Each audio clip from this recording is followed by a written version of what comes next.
Today we're going to check out this outdoor TV antenna made by Solid Signal. This is the Xtreme Signal HD1080X. It's a 2-bay UHF high VHF bow-tie antenna that's been out of production for a few years now. I've had this for at least 7 or 8 years, and it is what I would characterize as a small to medium size outdoor antenna.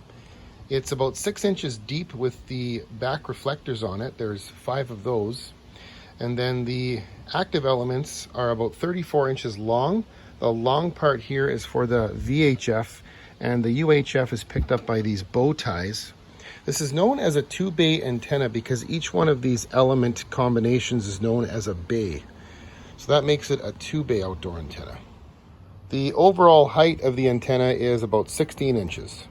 And the 2 bays are joined together by these phasing lines that connect it to the outdoor transformer here, which I have zip tied just to avoid strain on these thin wires. This antenna has a pretty sturdy build with mostly metal construction, and it easily attaches to a mast with the included mast clamp, which is firmly bolted to the frame of the antenna. All right, got it mounted on a tripod here, about 12 feet in the air.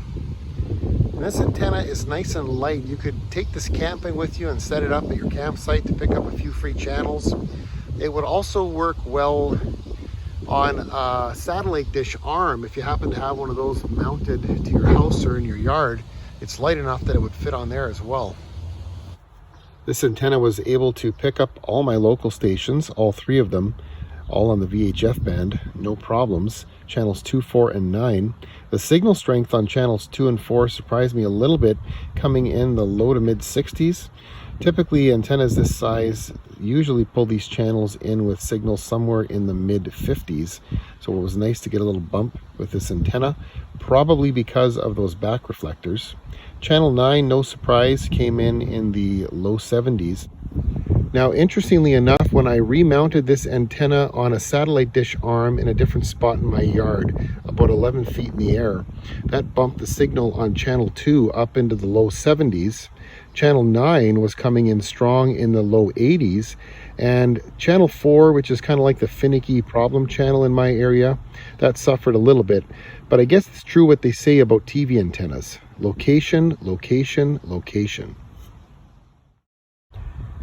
Because of the 2-bay bow-tie design of this antenna, it's really meant for high VHF and UHF TV channels, but in an area like mine where I'm close to the broadcast towers, it could certainly work for low VHF channels. And this antenna would definitely be a good performer, I'd say, in an area with strong UHF and high VHF signals, probably within a city or a suburban area.